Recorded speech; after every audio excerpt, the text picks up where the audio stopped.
WPRK 91.5 Wired Radio. Saturday night, this is how we do it. 407-646-2915. We got a special guest from the Basketball Wives. We got Royce. Hey, what's up, girl? I'm good. How are you? Doing good. What's going on? Nothing. I'm out here at the skate party at Universal Skate. Oh, how's that going? It's fun. Just skating. No, it's been a long time, so I can't even go backwards. Did you fall? I haven't fallen, knock on wood. Man, you know that's going to be a big YouTube moment if you bust your behind out there. And that's fine. It'll be funny. You doing them old school dance moves?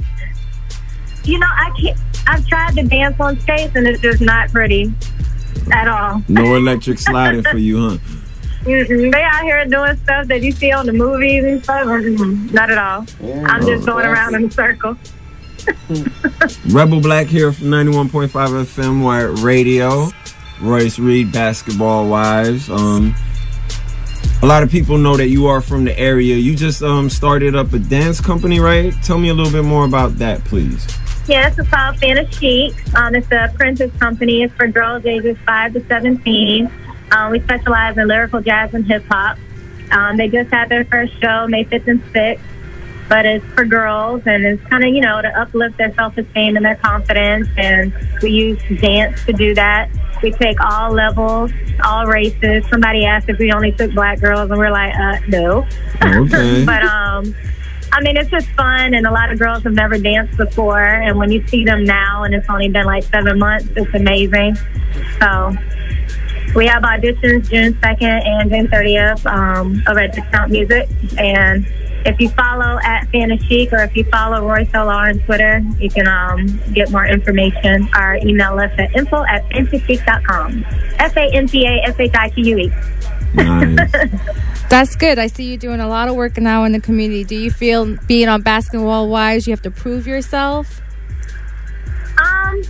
It wasn't necessarily to prove myself. When I was asked to do the show, I did it kind of to change the image that people have of me. Because anybody who's known me from Orlando, I've always been involved in like community service. I've always, you know, taught young girls. I used to coach cheerleading. So it's something I've always done, but it's the rest of the world who doesn't know me from a can of paint. Okay. So when certain things were put out there about me and I was offered to do the show to show who I really was, I jumped on it. Okay, I don't blame you for jumping on that. Do you feel as being a professional dancer I know you danced for the Magic and the Heat, did you felt like there was stereotyping you at all? You know, I think it was only like the cast that was necessarily stereotyping. I mean, you have your handful of people who think that dancers become dancers for teams just because they're trying to catch somebody or whatever. But first of all, in my situation, he was single, I was single. We met when I was not dancing. So that's a misconception that a lot of people have. They think that we met while I was dancing, and that's not true. Outside of that, most of us have been dancing since we were like before grade school. I mean, it takes a lot to become a professional dancer for these teams. I mean, you're going up against 400 or 500 girls in some cases, and they're only picking, you know, between 15 and 20. So, okay. Is it a fraternization issue? Like, if you were dancing and stuff like that, and you both were single, is it against the rules for dancers to mess with players? For basketball, for NBA, it is. For NFL, it's not. Okay. For us, it was just kind of like I was not dancing that year. And then when I decided to go back, we had a discussion about it. And we had actually broken up while I was dancing. And then throughout the year, we decided to start talking again. And, I mean, the organization knew about our relationship prior, and they took me back. So, I mean, it is what it is at this point. Braylon's 4 years old, so let's just keep it moving. Wow. Okay, I'm in another relationship. He's in another relationship, so it really is null and void at this point. Okay, back to the whole Basketball Wives. I know you and Evelyn always have problems. Are you guys seeing eye to eye now? Evelyn and I did not film this season at all. I don't really have any issues with Evelyn. I think she more so had them with me, but I mean, I guess you'll have to see if anything gets hashed out. Oh, okay. Or what's going to happen in the future. I can't really speak on it, but I mean, it's really not that deep to me. The only person that I probably will never, ever speak to again, or it wouldn't really be any feelings lost or love lost because there was never any love gained, would be Shaunie. Okay. Wow. What's the whole issue right now with Shaunie? Honestly, I don't know what her issue is with me, but clearly it's something strong for her to have done these interviews about me and making all these false accusations about me that I'm really not going to get into. You can Google is your friend. But, I mean, when I started hearing that stuff and I had to constantly defend myself, it just kind of got redundant, and I'm tired of it. And I'm just like, at this point, I just wipe her away from my life. Okay. You guys are on season 4 right now. You see, especially right now with the problems with you and Shaunie, you think you're going to get on season 5? Wait, what was that? With everything that's going on right now with you and Shaunie, you think you're going to end up on season 5? Well, that's the thing. Shaunie doesn't have that much clout. I thought she was the boss lady, executive producer. No. Okay, Rebel Black here. I had a question. The other day, doing my little research on the wives and stuff, I saw a situation with your dad. It was really emotional. I had a question. Do you ever regret putting yourself in a situation? Do you ever feel like you're in a fishbowl? Not really. When I decided to do the show, I vowed to keep it real, and I vowed to show my life because that's what I signed up for, at least as much as I can. The one part that I wish I could show is me being a mom because I'm that before anything. Mm-hmm. But the thing with my dad, I'm actually, watching it, I'm like, oh my God, why did I do that? Or when we filmed it, it was like, why did I do that? But now, with my dad looking at it and me looking at it, our communication has gotten so much better because it was a mirror for him to see oh, this is what she's talking about. And even with me, this is what he's talking about. So our communication has now gotten a lot better because we see how we speak to each other and what we mean when it's change your tone or, try to relay how you're feeling differently. So it's a blessing in disguise. Wow. Okay, so with everything that's going on with all the negative vibes that you guys are getting now from basketball wives, they're always saying that none of y'all are actually wives. How do you react to that? That's so old. I mean, we're 4 seasons in at this point. You know what I mean? Is that just going to be the ongoing thing? I know. I mean, they said it after season 1. We're about to do season 5.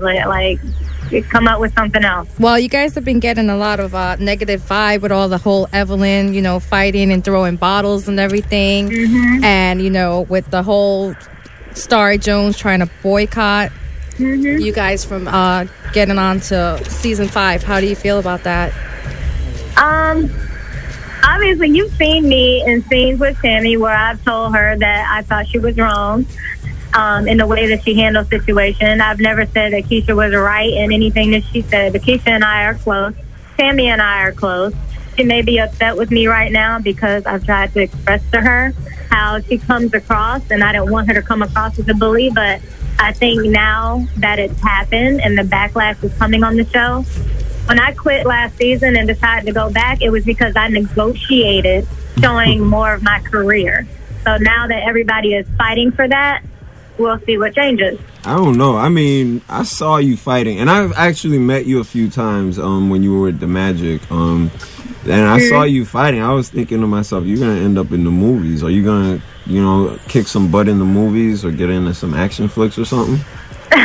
We'll see. I mean, theater was my major. A lot of people don't know that either. I went to FAMU, go Rattlers. And I've been acting since I was 10 years old. So it's something that it's time for me to pursue again. And we'll see what happens. I mean, I have a lot of opportunities that have opened up for me. I have a lot of auditions coming up.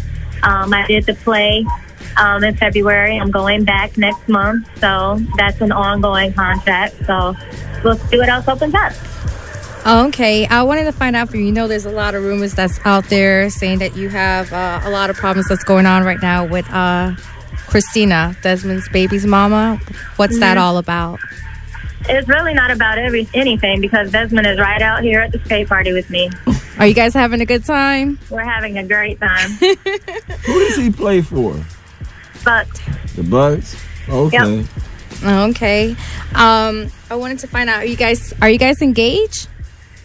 I'm not answering that. Ooh, because everybody's trying to find out if you two are engaged.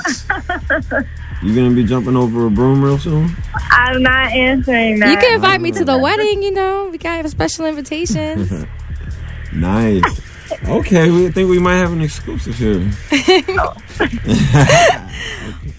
What I wanted to know is, I wanted you to tell everyone in our community, because you know we're from Orlando, about all the good things you're doing out in the community, so they can see what a great woman you are, doing positive things right now. Well, first and foremost, Fan of Chic. Again, 5 to 17-year-old girls. Outside of that, I have an organization, our nonprofit, that's called Dance to Live, where we give scholarships to girls who are trying to pursue like cheerleading and dance when they get to high school and they can't afford it. I don't think a lot of people realize that once people leave middle school, a lot of organizations give up on them because you're no longer really a part of the community centers. So when they go to high school and they audition for these teams, a lot of times they have to come out of the pocket. And that's when we lose a lot of our youth. That's when we lose a lot of our talent. So I'm doing my part in giving the scholarships for those who actually make it. So that's really good. I'm very impressed with that. I want to... I'm sorry, Royce. Well, Royce, I had another question before we let you cut out. Okay. What do you feel about other shows like Bad Girls Club, and what kind of dynamic do you guys interact at all, and how do you feel about, like, it seems like some of the shows are so much about just violence and negativity amongst women. Like, how do you feel like about it? Like, well, I'm definitely trying to change that. I mean, I'm not going to sit here and pretend like I'm a goody two shoes, because I definitely was fighting. Yeah, you know what I mean? But I mean, at some point you have to look at yourself and realize it's time to change and it's time to grow up.